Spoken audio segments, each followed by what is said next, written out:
Hello, I'm David Waumsley. In this video, I wanted to share a little project I've been working on my revamped website, Beaver Junction. And it's a free new kind of add-on pack for Beaver Builder. Here, I'm trying to use custom templates with custom code and training videos to extend Beaver Builder. And if you've seen any of my earlier videos, you'll probably know that for a number of years, I've been trying to share the things that I've learned to do with Beaver Builder. And usually that's involved adding some CSS and JavaScript. And over time, I've really wanted to have those readily available for me. But also I've realized that some people who follow my videos have difficulty implementing the code that is there. And I thought it would be so much easier if they had a working example that they could just drag into their pages as you would do with normal add-on packs. And from there, even for somebody I think who doesn't know much about code, it's not that difficult, particularly with some instruction videos, to change a few CSS values to restyle things. So that's really the idea behind it. I am by no means an expert coder, never have been. I've been sharing things. And I'm putting this out now knowing that the examples here are far from perfect, but I'm hoping to put this out so people can see how it's working, which I'll show in a moment, to get some feedback to see if it's going to be useful. Also to encourage people to contribute, to tell me how I could make my code better. And there are some people as well, Paul Lacey and Carlos from the Beaver Builder development team, who've already contributed some things here, and other people can. So that's the basic idea. I don't want to talk through everything that's on the landing page here. Now, it does involve adding in a plugin, but this is a disposable plugin. So it's really just a way of delivering templates. You can get rid of it at the end and just keep the basic code, and it keeps things very lightweight. And you'll need to get that by putting in your email address and name here. This will send you an email to ask you if you want to opt in to the newsletter. You don't need to do that. This will just take you to the page where you can download the plugin. In fact, I must say that it actually is two plugins here, and as I'm not a plugin developer and never would do that kind of thing, I'm actually using what's already in Beaver Builder. I've talked about this in another video. There is a system in Beaver Builder called Theme Author Templates, designed for other people who create themes and want to add in their own package. It's exactly the same thing as what Beaver Builder does in the plugin. So when you see those full page templates or you see those pre-built rows under rows, it's using this same system. So I'm just borrowing the code there and putting in my templates with this. And to extend this a little bit further, I asked Justin Booser, the lead developer for Beaver Builder, if there was a way to be able to extend where you can put CSS and JavaScript so they could go into the modules, columns and rows. So he created this very lightweight plugin, which is presently just on GitHub. Could possibly, if there's the demand, be something where they could discuss it and it might go into core, but it's very lightweight. And this allows me then to put working examples just within rows. Some people will want to move that code to somewhere else for tidy code, but it means there's a working example. So that pretty much covers that. Let me just go back over to the site there. So on the templates page here, you'll see that I've got all the templates that I've set up, probably about 30 around that at the moment. It's probably going to extend to at least double that because there's lots of things which I need to put out at the moment. And it's in different types of templates. So some are in modules in rows, some are full page templates that I'm doing, and some wireframes. And we've got different skill levels if somebody wants to change what I've made already. So I've put them into different skill levels. Some people might not want to do that. And also, mostly I'm aiming to serve people who are on the free light version as well as the standard version. I might need to separate these out into two separate plugins, but there's only one example where we're using the standard at the moment.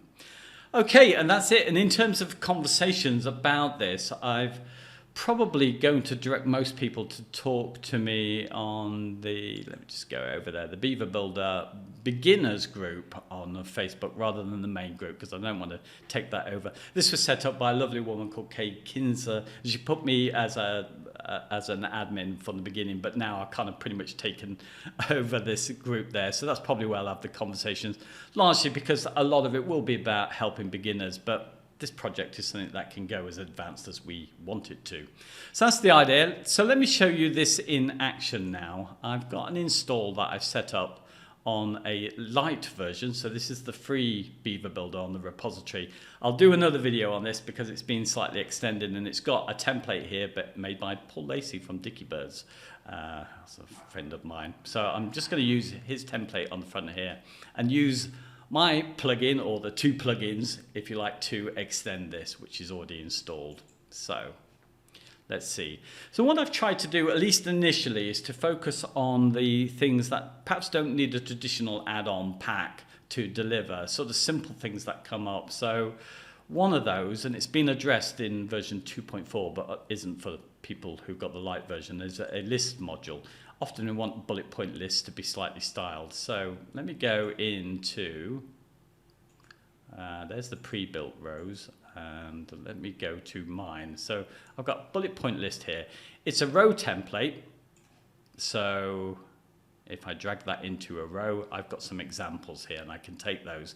Now in this case, you'll see with most of these that there'll be a link to the instructions, and that will take you to, that's not the right one, the actual page where I'll have a video and some instructions, but that's to link these things up.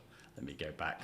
Okay, so in this case, it's just a bit of CSS that's making that happen. I'm going to take this one, and I'm going to pop this in, and now I no longer need this row.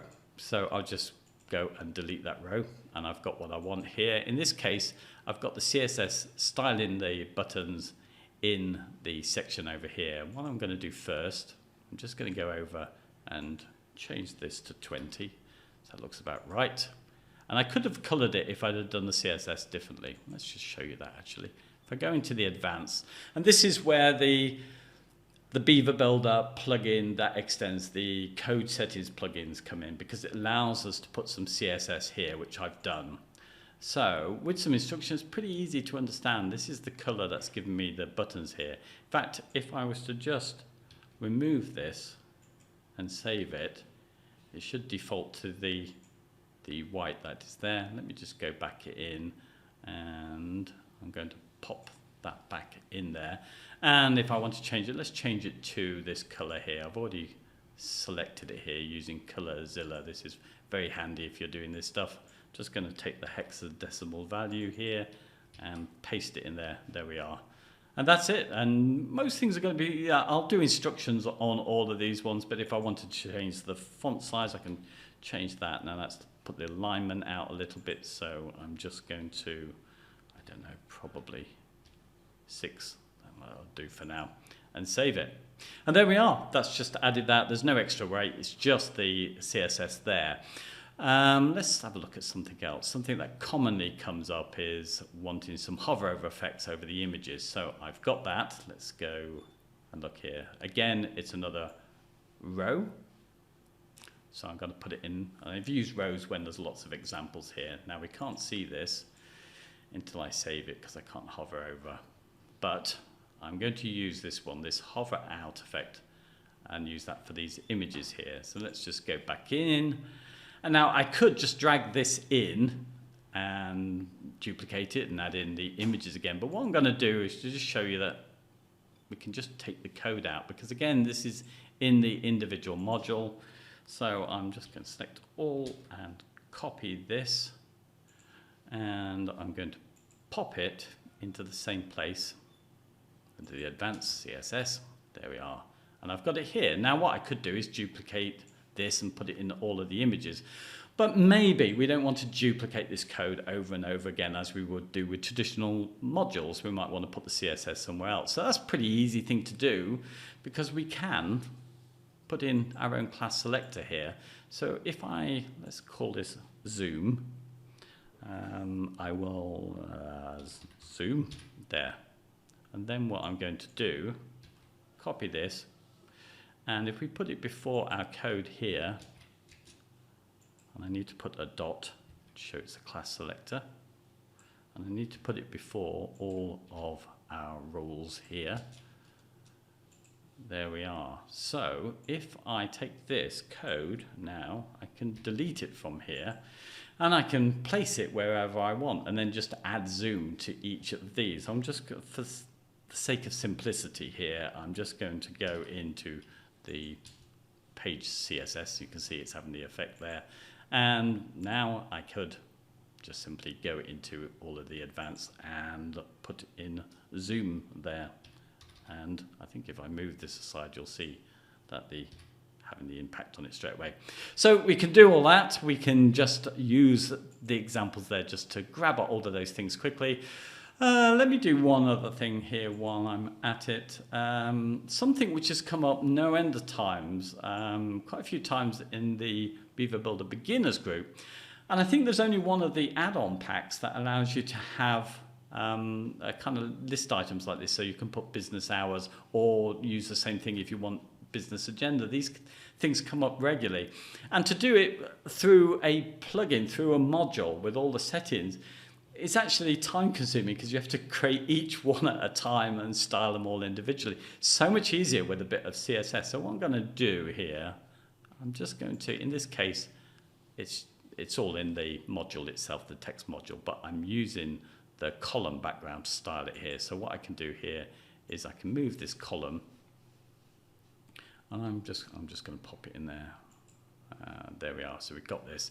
So it doesn't look great, but we can go in and just change the background color to this, to our column settings here, which I've set in. It should be there under style. Let's go and grab this color again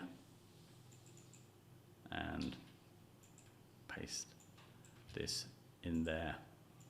There we are. So again, we can grab this. Don't need the rest of this. And that's it. And we can go, whoops, I don't need this row as well. So those are the kind of things that I'm trying to do, sort of simple things that we might need that styling. I think that's probably enough to show you. I will just quickly mention that most of it is the kind of functional things that I'm adding here. And if I just show you here, you'll see on all the instructions that I've also got them for custom modules as well. So somebody might need an accordion if they're using the light version, or horizontal tabs. A little bit more complex with this one in terms of adding the content, but it's there. And also something that I'll be working on slowly to do videos on is some templates which people can use. So firstly, what I'm doing is talking about a wireframe with this one, something that I can repeat then to make, which I'll be showing later, some individual full page templates here which I've created. So in fact, let me just go and replace this entirely with one of these custom templates here. So these will be available to use, and as you can see, it's not taking the style in yet. I'll need to publish this and refresh it, I think, because we're using the fonts. But if we do a hard refresh, we should see, hopefully, the right fonts. Yeah, so I'm creating these, and I'm going to use these as a way of, I suppose, going back to something I did in earlier videos, which was kind of stripped down. So in each of these sort of templates I'm creating, there will be some use of some custom code and using some of the things that I've already created, and just some little tricks and little challenges I want to share as I go along with these. So I think that's probably enough. I hope this is going to be useful. I really would like this to be something that other people can feel they get involved in. If you want to contribute to it, definitely I'm going to make sure that you get your name put clearly, and you'll get, in fact, let me just show you this. If I go over to Carlos over here, make sure that you've got your own page and that. So I hope to make this a sort of center point so we can share all the kind of best tips, and it's not about my kind of usually quite lame coding abilities. Anyway, that's enough for me. I really look forward to your feedback, and I'll talk to you again soon. Bye-bye.